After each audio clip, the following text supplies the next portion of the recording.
Bernard Troy nous accompagne donc sur ce début d'édition du 7-8. Il est question du lycée hôtelier de Guyancourt dont vous êtes le proviseur, l'établissement qui fait peau neuve. Mi-avril, c'est un peu une date charnière pour vous. La première phase de travaux qui s'achève, la seconde qui va débuter. Vous en êtes où justement sur cet immense chantier de rénovation? On est bien loin d'un simple coup de peinture.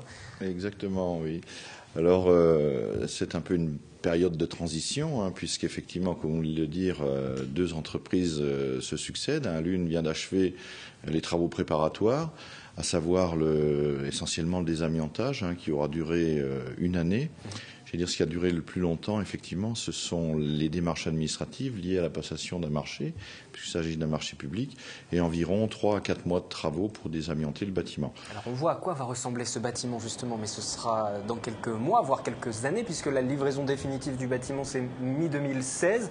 Vous l'avez dit, il a fallu désamianter aussi. Là on voit la fin du chantier, c'était il y a quelques jours à Saint-Quentin-en-Yvelines, à Guyancourt. L'amiante, ça a été la mauvaise surprise de ce début des travaux. Exactement, on s'en serait bien passé. Et puis les entreprises, la maîtrise d'ouvrage, la région Île-de-France, qui finance les travaux, et les entreprises qui ont été chargées du travail ont bien réagi et fait en sorte que le bâtiment soit entièrement assaini avant les travaux de rénovation proprement dites. C'est vrai que c'est important à la fois en termes de délai supplémentaire et également en termes de surcoût, mais je pense que c'était une phase obligatoire avant d'envisager la rénovation de ce lycée. Le surcoût sera de combien? On est sur une enveloppe de quelques 50 millions d'euros? Ça, 50 millions, c'est l'enveloppe de rénovation globale, auquel il faut ajouter, je pense, entre 5 et 10 millions de travaux supplémentaires en ce qui concerne le désamiantage et l'assainissement total des bâtiments. Le désamiantage est derrière vous, une nouvelle entreprise est en train de s'installer actuellement. Quels sont les travaux qui vont être menés actuellement? On est encore dans une phase de préparation puisque la rénovation prévoit de garder toute la structure porteuse du bâtiment, mais il y a quand même quelques modifications structurelles et on va commencer par démolir un certain nombre de bâtiments qui seront reconstruits par la suite avec des formes et des aménagements différents. Donc on commence par démolir. Ce sont des conditions difficiles pour les élèves actuellement, les quelques 700 élèves que vous accueillez. Tout à fait. Alors les élèves ne sont bien sûr pas sur le chantier, puisqu'il y a une séparation physique entre chantier et établissement en fonctionnement. Donc les élèves on a réparti, si vous voulez, les surfaces entre une partie est du bâtiment qui est conservée en activité et puis la surface perdue par les travaux. Eh bien, nous avons des bâtiments démontables, 3000 m² qui ont été construits quand même et qui permettent d'assurer l'ensemble des cours dans des conditions, j'allais dire, tout à fait convenables pour le genre d'activité d'un lycée d'hôtellerie et de tourisme. Vous n'avez pas réduit l'activité de l'établissement durant cette période de travaux, toujours le même nombre d'élèves? Alors on s'y est préparé bien en amont, j'allais dire, ça fait 6 ans que je dirige ce lycée et quand je suis arrivé et que cette mission m'a été confiée d'amener le lycée dans sa rénovation, peu à peu, on a modelé la structure de façon à atteindre un régime de fonctionnement qui se stabilise autour de 700 élèves, de façon à rendre possible l'ensemble des cours dans les bâtiments provisoires qui sont à notre disposition actuellement. Le lycée date du début des années 80. Ces travaux étaient devenus indispensables, ne serait-ce que pour offrir des conditions de travail qui soient à la hauteur même des autres établissements qui proposent également de se former à ces métiers de l'hôtellerie. Plus qu'à la hauteur, on va les dépasser. Et on espère bien effectivement que dans 2 ans, nous sera livré un bâtiment tout à fait à la fois fonctionnel, bien équipé, aux normes à la fois en termes d'activité pédagogique, mais aussi un bâtiment qui sera aux normes environnementales actuelles. L'enjeu est véritablement de taille parce que l'hôtellerie, c'est un secteur qui est très porteur malgré la crise. Ça embauche encore toujours. Ça veut dire qu'il y a beaucoup de concurrence entre ces différents établissements ?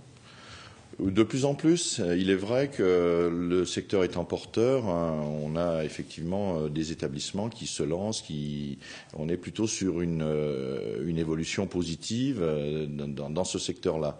Le lycée hôtelier de Saint-Quentin-en-Yvelines est pour l'instant un petit peu stabilisé, mais il se prépare effectivement à revenir sur la scène de la formation professionnelle. Est-ce que vous avez une ambition nationale sur la formation globalement, mais aussi au niveau international? Le lycée d'hôtellerie de Saint-Quentin-en-Yvelines attire des étudiants de toute l'Europe? Tout à fait. On est au niveau national un des plus grands établissements, j'ai dit, en termes de propositions de formation, qui intègre toutes les formations de la restauration, de l'hôtellerie et aussi du tourisme, qui est actuellement en pleine rénovation au niveau de son référentiel de formation. Et puis on continue, malgré les travaux, à accueillir des délégations européennes ou internationales et à proposer à tous nos étudiants la possibilité de faire des périodes de formation en entreprise, en milieu professionnel, en Europe et à l'international. Les étudiants qui s'inscrivent actuellement, c'est la période pour s'inscrire dans vos établissements? C'est la période d'orientation avec les dispositifs que l'on connaît maintenant d'affectation post-bac, en particulier pour le post-bac, ou AFELNET pour les affectations post-troisième, puisqu'on recrute sur ces 2 plateaux de recrutement. Bon, c'est toujours une période particulière pour nous, mais je pense que le lycée d'hôtellerie et de tourisme de Saint-Quentin-en-Yvelines conserve, malgré cette période de travaux, une bonne attractivité. On espère bien faire encore en 2013 une bonne rentrée comme on a pu le constater en 2012. Parce que les cours se poursuivent et justement pour ces étudiants qui se diraient le lycée va être en travaux, c'est pas forcément des conditions optimum pour travailler, vous leur diriez quoi?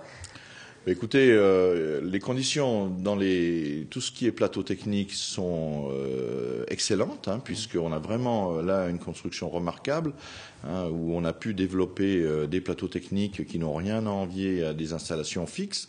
Là où on a un peu perdu de surface, évidemment, c'est tout ce qui concerne la salle. Nous avions des salles importantes en restauration, une salle de conférence.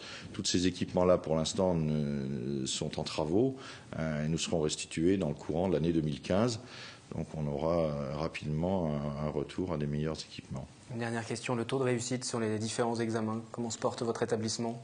Écoutez, il se porte plutôt bien, puisqu'on a des moyennes, j'allais dire, et des pourcentages des taux de réussite qui sont pour les plus bas autour de 80% et qui montent pour certaines formations à 100%. Donc là encore, on peut dire que l'efficacité de notre système n'est plus à démontrer. Et malgré les travaux, on a aussi toujours des bons élèves. Les résultats, ce n'est pas que le lycée, c'est également l'engagement personnel des élèves dans leur formation. Et c'est ce que l'on souhaite avoir encore à la rentrée 2013. Merci Bernard III, le lycée hôtelier qui fait donc peau neuve, le chantier qui se poursuit. Vous le verrez, même si vous n'êtes pas étudiant, on ne peut pas manquer ces travaux d'envergure à Guyancourt et nous viendrons bien sûr vous rendre visite d'ici la livraison complète de l'ensemble du bâtiment. Ce sera mi-2016 pour on ne manquera pas de vous inviter. On fera une belle fête. Merci à vous Bernard III.